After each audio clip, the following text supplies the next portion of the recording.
Hello, my beautiful, sweetie little angel pies. How are you today? Welcome back. Today's topic, oh my gosh, I pressed play before even starting. But I think as you can tell by the description, I had made a decision. Today's video is going to be about relationships in life after an abusive relationship, whether that may be physical, verbal, mental, all of the above, you know. Yeah, I've been wanting to make this video for a long time. I have been in an abusive, like emotionally and verbally abusive relationship before. And it really took a toll on me for a long time. And I just wanted to, so what I had did before is, sorry for Kenny, he's just trying to find a spot where he's comfortable. So what I did before is I made a video on just like what happened to me basically, and like how evil he was to me in that relationship. I started dating this guy when I was 19, and I'll put the video that I'm referencing in the description. It's just maybe like 15 videos back on my channel. I was 19, he was like 26 when I started dating him. It went south. He was really horrible to me. I had to get a restraining order, the whole nine. So if you're interested on hearing that story, check the link below. But yeah, so basically he was your typical asshole guy, right? God, relationships after him. So when I had broken up with him, so if you're in an abusive relationship, then you kind of know how it goes, right? You might have probably broken up with that person multiple times, hoping it would stick. But, you know, most times with someone who's like a narcissist and like very self-centered and abusive, they work their way back because they like being in control of you and your emotions. So it took me a while to get out of there. I knew for a while that he was a shitty person, but it took him like saying, I'll tell you what he said to me when that really just like drew the line for me. He had messaged me because I told him like the way he treats me is not okay. And he had said, oh, go get hit by a bus. And I said, oh, don't tempt me. I'm kidding. No, but yeah, so that's where I drew the line. I lost my dad to suicide, so that was just, and he knew that, so that was kind of just like, all right, no, was it the first time he had crossed the line? No, definitely not. But for some reason, what do they say? They say it doesn't hurt bad enough until you're ready to change, right? And that's kind of what it was for me. After I had broken up with him and gone through all of the ridiculousness of restraining orders and finding out that he was cheating on me and had other girls and other girls pregnant and the whole fucking thing, right? After everything settled down, like 6 months later, I was still a mess and I was like upset about it. And if you have been in a similar situation, you'll kind of understand what I mean by that. When I say like, I was like devastated, still like in love with this person I had fabricated in my head, and he was literally fine. And that drove me crazy because I'm like, I loved you so much, you didn't love me? Realistically, no, he didn't. Now I know that. The things he would say to me, you don't say that. Again, in that other video, I have like actual screenshots of like the horrible things he would say to me. Dating after was hard, and it is hard still to this day. It's been a couple years now since that whole situation, and it's hard. So like when I first started, I dated one guy before my current boyfriend, and he was a super sweet pea, like the nicest guy you could have ever met. But like part of me, like not part of me, like all of me, there were some things like where I felt like there wasn't a good chemistry in certain aspects, which is a whole different thing. But mainly I felt like he was too nice to me, that I didn't deserve that because of what my ex-boyfriend had put in my head. So, you know, for so long, like a year and a half, 2 years straight, was just hearing like, no one's gonna want you, you're only like a sex object, like nobody's gonna want you after me, you're worthless, you're stupid. like just about you're spoiled, nobody like wants to be around you, people don't like you, you have no friends. And he said all that, of course, like after I had kind of like isolated myself from friends. So it was like he made me do something and then got mad at me for it at the same time, like would just make me feel horrible about it. But like now I realize, now that I'm like older and far away from the situation, I can understand that he was literally just like trying to torture me because he doesn't love himself, you know, like you can't pour from an empty cup, and his cup was like bottomless. Like there was no end to his cup. His cup was never gonna be filled ever. He's a horrible person and like literally harassed me for like a long time. And it's been like a year now since he finally stopped trying to contact me, which is like, thank God. It's hard. Now I'm gonna talk about my current relationship and kind of get into it with you guys on that. So background on me. My only like serious relationship was my abusive ex-boyfriend. So when you're young, right, like 19, 20, even now, if this happened to me, I'm 23 now. It's such an impressionable age, right? And these are like, my first love was like this person who set like the worst standards for me and like literally told me even what he was giving me was not what I deserved, and that was nothing. So it's hard to go from that to being like, I deserve love and everything, and like really following through, right? Like it's one thing to be like, I deserve better than this, but to follow through and find someone that is like better than that is difficult, because I found myself constantly being drawn to like people, I guess. And my ex-boyfriend, like right off the bat, if I were to give you like his profile written on a piece of paper, he'd be like, bitch, what are you doing? He's a bum. And now I realize that, right? But like he found me when I was young and impressionable and like had daddy issues, which I probably always will have daddy issues, but like everyone does. And he like took advantage of my naiveness, and like he just gave me this false sense of like security and protectiveness, if that's a word. And yeah, it was a waste of my time.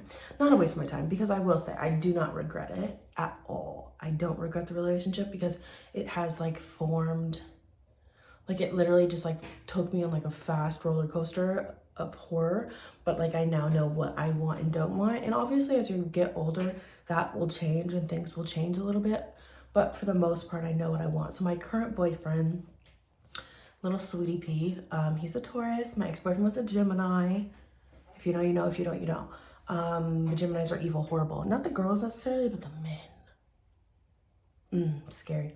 Anyway, so my ex-boyfriend, what has been hard for me being in a relationship is I feel like more so now that I didn't really defend myself that often or the way that I would today. So I would maybe stick up for myself back in my old relationship, but not in the way that I should have, obviously, right? If he said so many horrible things to me over like a span of a year and a half. But now I feel like that kind of affects my current relationship because now I feel like I over stick up for myself. Does that make sense? Like, it's like when you get a cat and the cat's been abused, and then the cat's like gonna, you know, scratch you a lot because it's like, I've been here before, even though it's not the same scenario. It's like my brain is like, has been rewired by my abusive situation, which is something that makes me feel bad because I find myself like pushing people, well, not people, obviously just my boyfriend, but like pushing him away more so because I don't want to get hurt again. But like, girl, we're too far in, right? I mean, like, if you're gonna get hurt, you're gonna get hurt. So I'm working on that. But another thing I want to talk about that is hard about having been in an abusive relationship, not just a trauma, but kind of how your family looks at you after. That's something I've always struggled with because I feel like it's now become a joke of like, I have bad taste, ha ha ha, you pick the worst guys. But I feel like it should be looked at in a scenario where it's like, oh, that's like, that's horrible. You got taken advantage of and manipulated by a damn near 30-year-old when you're not even in your 20s. So yeah, that's something I've kind of struggled with, is like the jokes like, haha, you always had the worst taste, and like, I couldn't stand when he was around. Like, I don't love talking about it. And I hate when it's brought up. Or people are like, yeah, you totally like were so weird when you were dating so-and-so. And it's like, I I know. I was depressed and abused. So yeah, that's not my favorite part. People could be more sensitive about that, but at the end of the day, I understand that they don't have, ill intent, ill will, whatever the word is.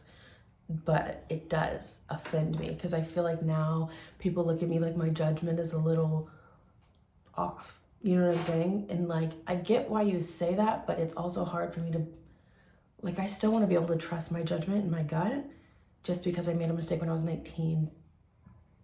But I didn't do anything. I was like the victim in the situation. So that's what kind of bugs me is like, I was a victim, but people will be like, oh, well, and now that's probably just a me thing. I probably just need to go to therapy and work on that for myself. It probably bugs me for other reasons that are deeper than I can even imagine. Yeah, but it's hard because then also another thing is like now when I did start dating my current boyfriend, I say current just so to like clarify, not to make it seem like I have 47 boyfriends once a week. When I started dating him, it's like whenever you date anyone or talk to anybody, people are gonna be like, oof, she has bad taste. Just like your judgment is like not trusted anymore, and that sucks.